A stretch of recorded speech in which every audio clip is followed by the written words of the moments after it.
Good afternoon, everybody, and happy Friday. I hope everybody's having a wonderful week. Hope everybody has a great weekend as well. So I had to make this video. I was kind of, of course, there's the new generation stuff coming out. And I was looking at 285K, Z890. Come on, 2DIMM is finally picking up.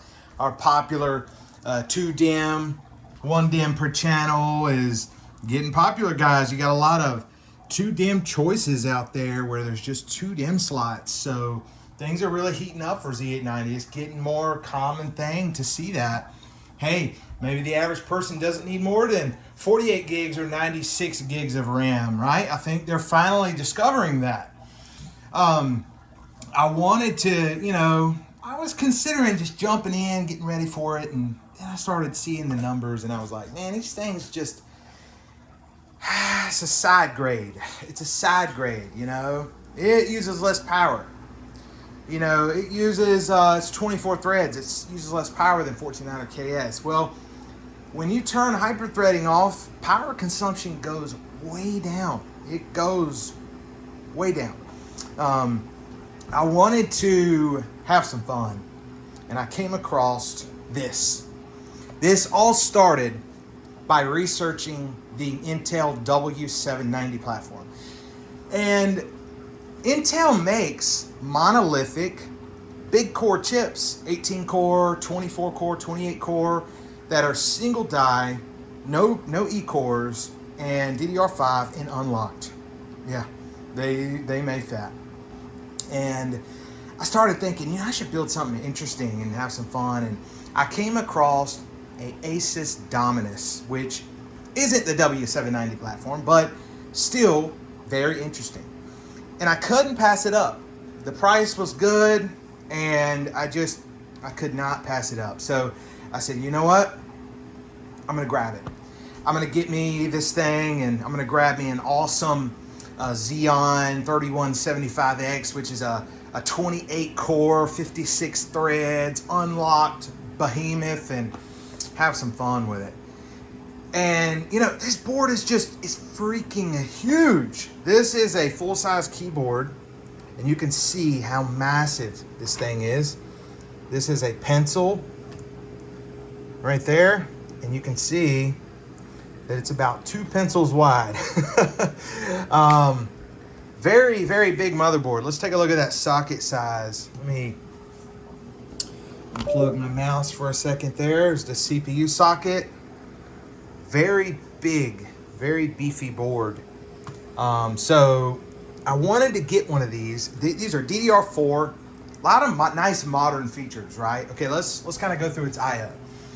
For one, this is 3,647 pins. These can use several different Xeon chips, including the unlocked flagship Xeon 3175X, which is 28 cores, 56 threads, all performance cores, okay?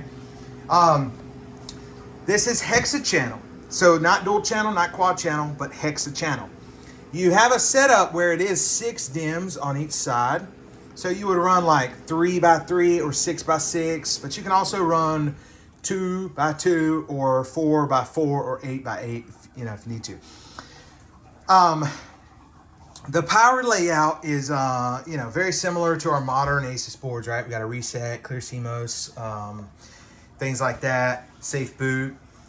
We got our clear CMOS button on the back right here and our flashback button. This board has 2 24 pins, so it's designed to run 2 power supplies, but you can just use one. You don't have to use 2. If you're using one, you use the bottom one. This is your main one, see? Has a little label, primary, and this is your secondary. So you would run your primary 24 pin, and you have your 8 pins here, and 8 pins, 6 pins here. Now, you would plug in one 8 pin on this side and one 8 pin on this side. This is a mono block from EK that was already on the board, and it did include the original VRM heatsink layout. So I can always go back to that if I need to. The idea behind this, of course, was to build a beast, put a bunch of DDR4 Samsung B-die in here. As you all know, Samsung B-die is hard to find. I got lucky. I was able to find an amazing deal, and let me show you guys something cool. This right here is 8 sticks of DDR4 3200, case latency 14. And this is Samsung B-Die. So let's walk through this real quick. Take a look at this. You've got your little 10B right there. If you see that 10B, that tells you it is Samsung B-Die. But not just that. Take a look at the manufacture date, guys. 2023. This stuff was just made last year. This is some of the newest Samsung B-Die I have ever seen. I didn't even know they made it this recently. But 3200, 14, 14, 14, 34, and 1.35 volts.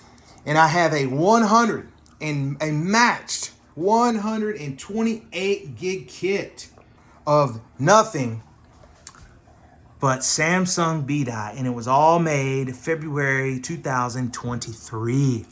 And you won't believe how much it was when I got it. $250 for that kit.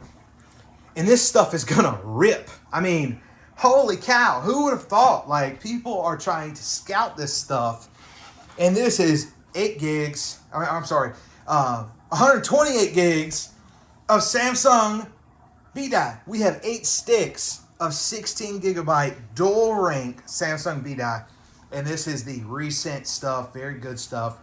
And the main reason why is, like, you don't want to do an injustice to this board. You want to it's meant for overclocking, right? We want to load this thing up with 192 gigabyte or 128 gigabyte of DDR4 and overclock it to like 4,000, 4,200, 4,400, which is extremely competitive today, even compared to DDR5, especially hexa-channel. So when I was thinking about upgrading, from Z790, I was like, man, I'm in this for having fun. I'm in this for coolness. And this is a cool platform. And when, me buying this heavily determined if I could get some RAM that would be good enough for it. And when I was originally looking, I was like, man, I just can't find the RAM. And I was able to find a source who has this stuff right here. And when I found out, just getting it today, that it was manufactured February 2023, I'm like, man, that is sick. This stuff overclocks so good. And I'm just, it's awesome. This is gonna be a very interesting build. So we're gonna see how it does. These things this is an older platform, right? This thing's from like 2019, but it will still hold its own, right? You gotta think, 28 cores, 56 threads, very strong system. I'm going to get 4 more sticks of this for a total of 12 sticks of 16 gigabytes. So it will be 192 gigs. I'm gonna set it to XMP and I'm gonna overclock as high as it will go and be stable. So I've seen people hitting like 4,400. And the one cool thing about these systems is they can overclock really high with a lot of RAM. There's actually a kit that is a 192 gig kit and it runs at like 4,200, 4,266. And I could not believe that. I thought that was like, what? 192 gigs at DDR4, 4,266. So definitely impressive. Definitely an interesting system. Of course, we've got our Wi-Fi on the back. We've got 2, 4, 6, 8 USB 3.0s or USB 3.1s there. Well, actually, I'm sorry. We've got 8 USB 3.0s, 2 USB 3.1s, and then we've got 2 Type-Cs. We got dual LAN. One of these is 10 gigabit LAN, which is awesome. I mean, my Apex doesn't even have 10 gigabit LAN. So a lot of cool features on this board that really, you got to ask the question, like, man, where have we been going on CPUs and motherboards for the past 5 years? Can you imagine getting a NVIDIA GPU from January 2019 and being like, guys, I'm going to run this thing for gaming. It's a beast. Good luck. You know what I mean? That's not going to happen. So let me think. 2019. Wow. Okay. That was, I think, the 2080 Ti, maybe 2080 Ti, and I wouldn't be able to really use that for high FPS 4K gaming nowadays.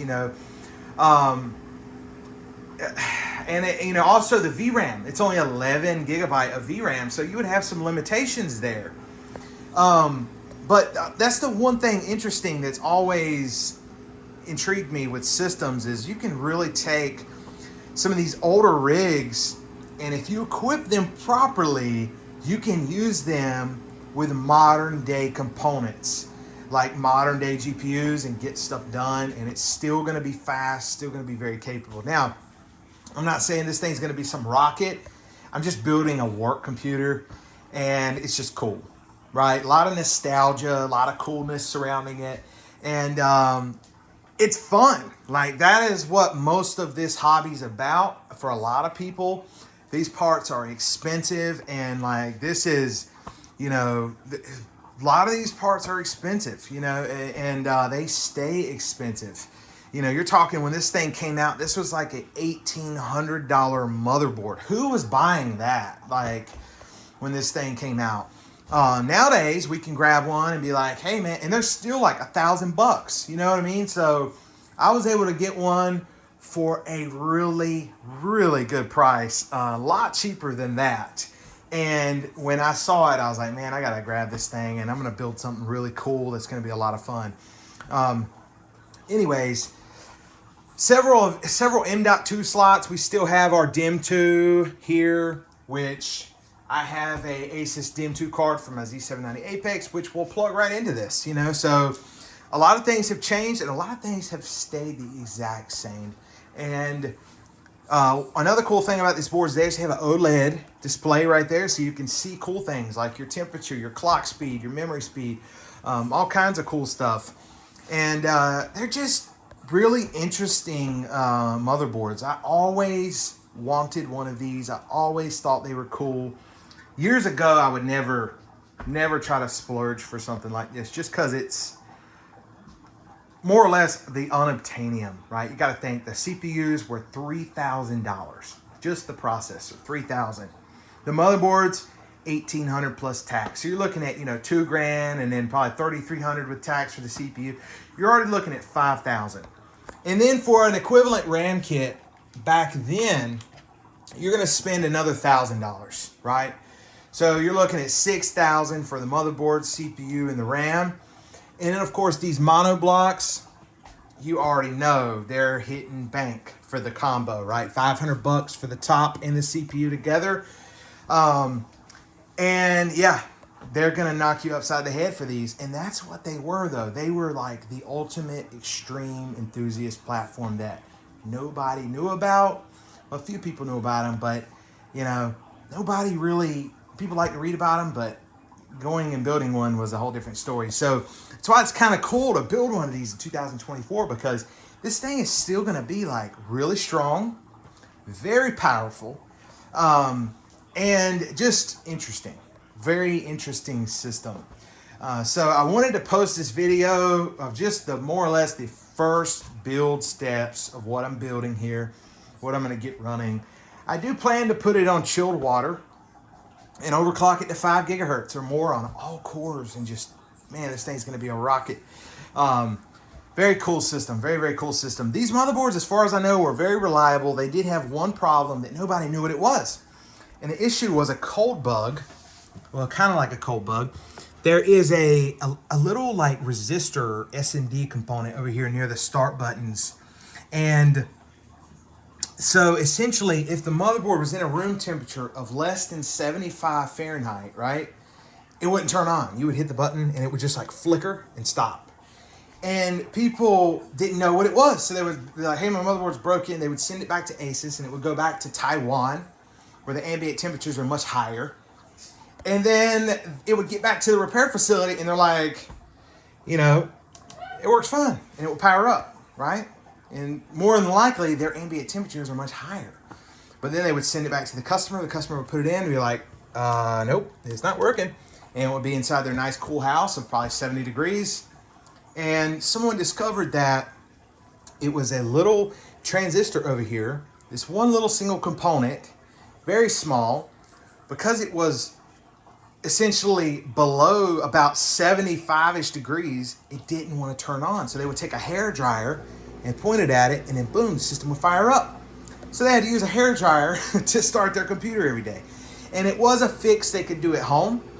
And people were just unsoldering it and soldering it back on real quick. And so it can be fixed. Not all of them are effective. There was just like a batch that had that.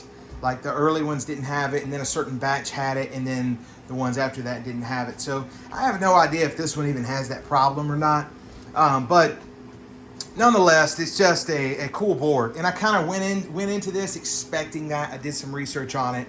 And I've got the 128 gigs of Samsung B-Die ready to go. And I'm going to have a lot of fun. And I hope you guys have enjoyed this video. If you have any questions about this platform, feel free to reach out.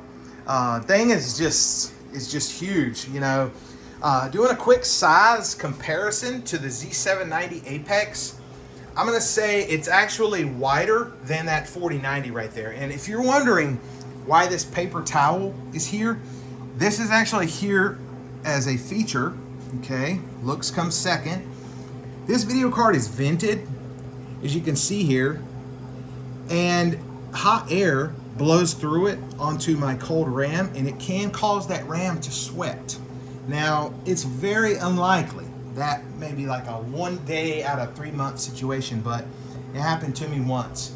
And I just keep that there to let the hot air blow up, all right? So it's kind of like taking a soda can out of your refrigerator, sitting on the counter, it's gonna start sweating.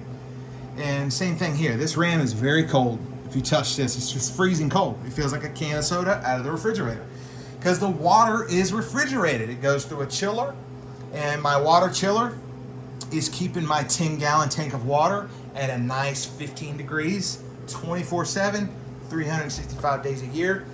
And yeah, it's pretty cool.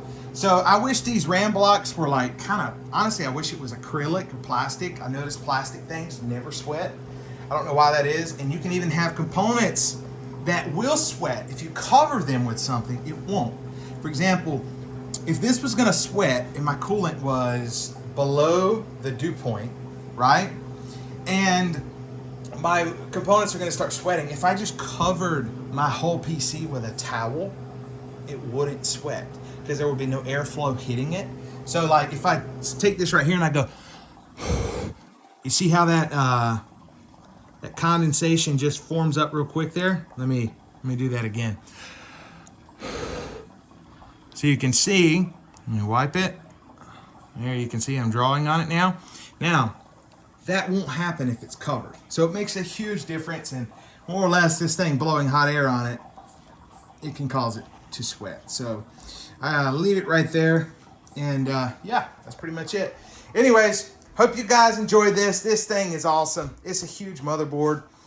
This is a little cover that we got going here, and that's the socket 3647, 3,647 pins on this thing, and it is a huge CPU socket. And yeah, that's pretty much the gist of this thing. We're gonna snap this back down. I think that's snapped. That snap, that snap.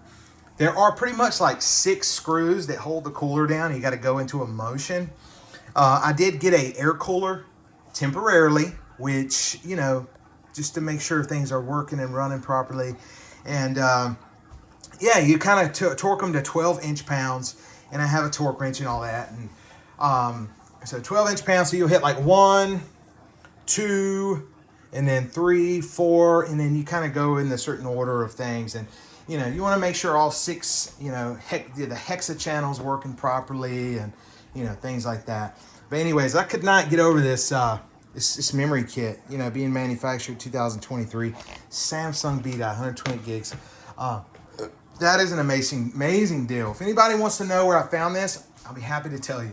Okay, they have more kits available. Anyways, I'll see you all in the next one. See you later.